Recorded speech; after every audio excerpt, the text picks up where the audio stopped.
Anong ginagawa mo rito? Wala. Ina-examine ng sukal ng iyong angkan. At naghihintay sa'yo. Walang pag-asa to. Kailangan dito. Sunugin. Maliwanag na wala ka ng sakit. Bukod doon, mas malinaw ang aking pag-iisip. Hindi na ako magpapaligoy-ligoy pa. Makakaalis ka na kung alam mo mabuti para sa'yo. Ang angkan mo, mahilig mangolekta ng kung ano-ano. Hindi marunong magtapon. Sigurado ka bang hindi ka utok sa buho? Gusto mo talaga makatikim, ano? Isang ang putok dyan.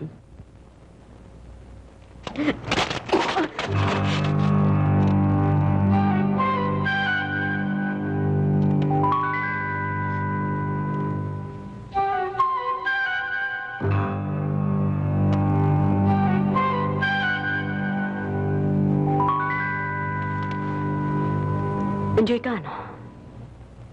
Gusto mo isa pa? Yun lang yata ang kailangan mo, eh.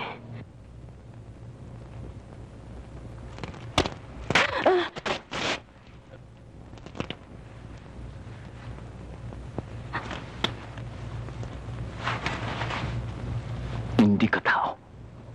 Bulati ka. Hinati na kita sa gitna, kakawag-kawag ka pa. Bakit?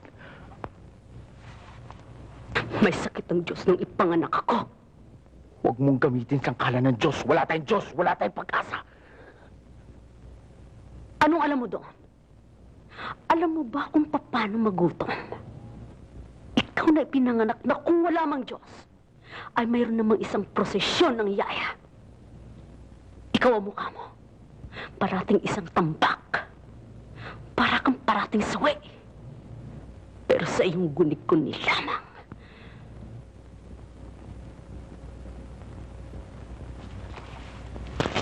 May naranasan ka na bang mga araw na walang pagkaiba ang tanghaling tapat sa hating gabi? Nadapa ka na pa sa pusalin ng alas 3 ng umaga. Kung hindi mo alam yan, wala kang nalalaman at wala kang karapatang magalit o maawa sa akin. Saan nang galing yung sama ng loob at binubuga mo sa akin? Pinalalayas na kita, simple lang yun, hindi ba? Umalis ka, dito ko, tapos kunwari na lamang bangungot ka sa tanghalin tapat o hating gabi kung alam mo ibig sabihin ng dalawa. Kung hindi mo alam ang kaibahan ng dalawa, kaya ikaw ang maid na pinadala ng mama ko o hindi, huwag na natin pag-usapan yun. Totoong sinabi mo, wala akong alam. Hindi ko alam kung may tukong nag-uurasyon sa pusali. Kung meron man, ikaw siguro yun.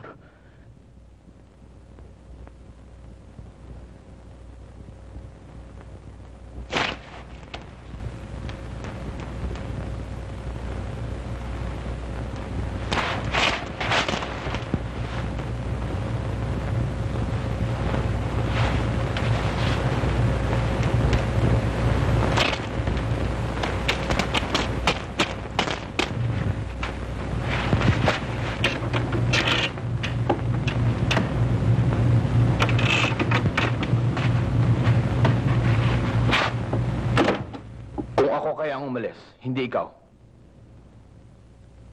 Nagugunaw muna ang mundo. Di ba nag-umpisa na para sa'yo? Pareho lang tayo ng mundo, ah.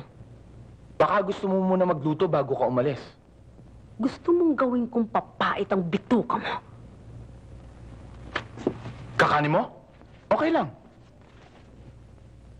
Kung sa akala nyo nasupil yun ako, bakit ayaw nyo ko nabayan? Sapagkat hindi ko pa alam ang buong kwento mo. Wala kayong nalalaman. Tapos na ang kwento.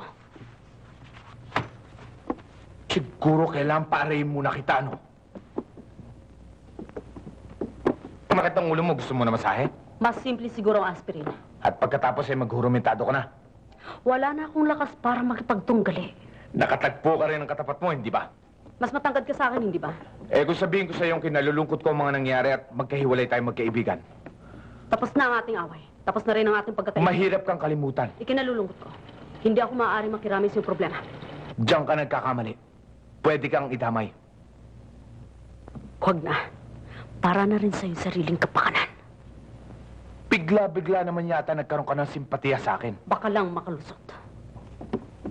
Sorry, hindi na pwede. Magtatapat na ho ako sa inyo. Hindi akong katulong ninyo, ni hindi ko kilala mga magulang niyo. Alam ko, Nagsisinungaling lang ako. ang ibig mo sabihin, nagsasabi ka ng totoo? Panulaan niyo ako. Pagbigyan mo muna ako. Makinig ka muna. Siguro naman handa ka na maniwala sa akin ngayon, ano? Nung hapong abutan mo akong nakatunganga sa labas. Hindi ko alam kung anong aking gagawin.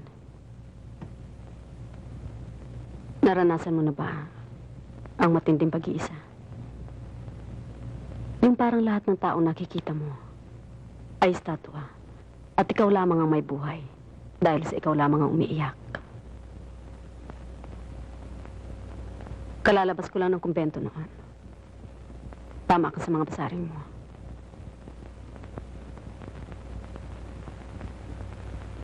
Ako ng mga madre. Kung pwede raw, lisanin ko na ang kumbento. Kakaiba raw ako sa lahat.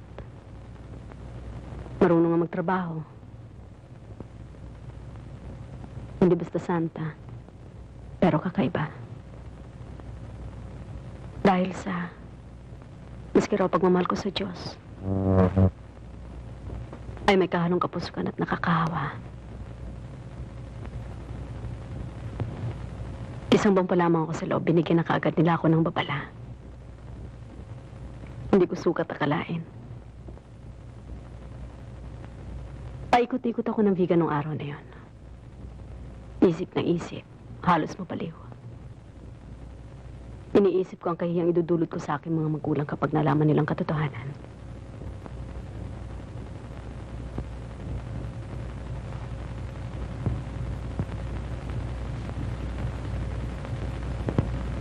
Hoy,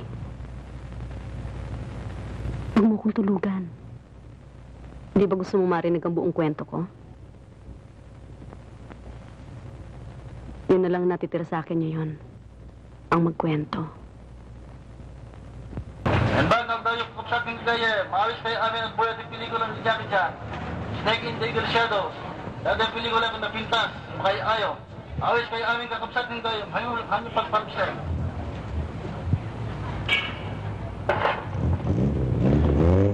Nung isang araw ko pa hinahanap ang susi dyan eh. Ano kaya nasa loob? Basura rin siguro. Eh, bakit nakakandado? Mahalaga siguro. Basura man o kayamanan. Interesado pa tayo malaman ngayon. Bakit hindi? Ako ba tinigilan mo?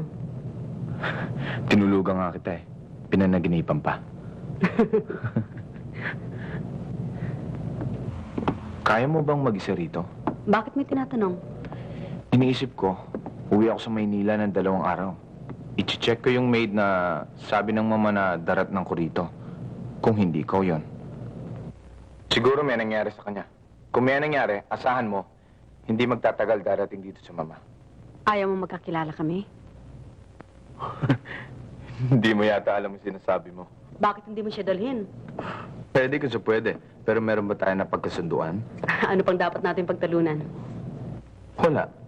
Ngayon, sa makalawa, pagbalik ko, sino ang makakapagsabi? Bakit hindi na lang natin isara itong bahay nito? Bakit kailangan pa kita hintayin? Mas malinaw ang isip ko ngayon. Sapagkat gusto pa kita makasama na matagal-tagal pa eh.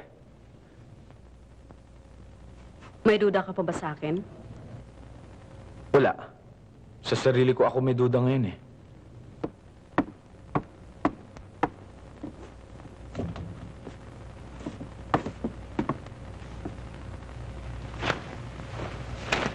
Kulay ang kulang sa bahay na ito. Bakit hindi muna natin ikabit ito bago ka umalis? Aber? Bakit ka nga pala nag-iimpake? Kung sandali ka lang mawawala. Eh, nakagawian ko na lang to eh. Halika, ikabit muna natin ito. Nasaan ba yung hagdang gamit-gamit natin sa sala? Di ba binaba natin yun? Kunin mo nga. Pwera na lang kung gusto mong balikat mong tuntungan ko. Eh, kahit sa ulo pa eh. Ipanhik mo muna yung hagdan. Okay?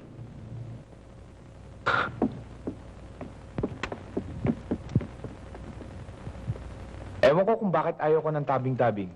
Nakakadilim lang siguro. At nakakaakit. Nakakaganda. Itong bahay na ito, kung ipagbibili, magkano kaya aabutin? Malaki-laki rin siguro. Sino magdidesisyon kung sakasakali? Ang papaat ako. Ipagbili nyo na. Pwede. Anong gagawin nyo rito? Hindi nyo naman tinitirahan.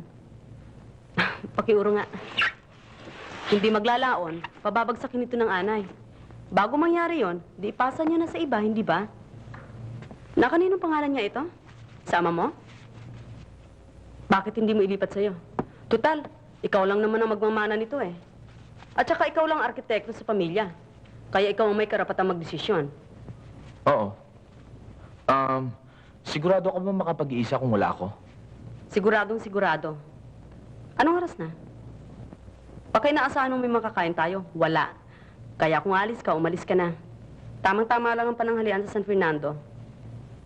Pinaalis mo na ako? Ba, humaasenso ka na.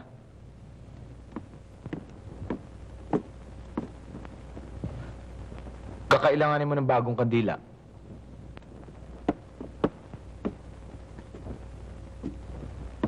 Kung masusunog ang bahay na ito, at isang bagay lamang ang kailangan mong iligtas, anong pipiliin mo? Anong alaala ibig mo sabihin bubuhayin ko? Wala siguro. Ihintayin ko matupok ang bahay. Katapos, sisiyasatin ko abo. Pilit kong aalalahanin kung ano ang nakatayo kung saan. Eh ako, saang sulok ng bahay mo maaalalang nakatayo?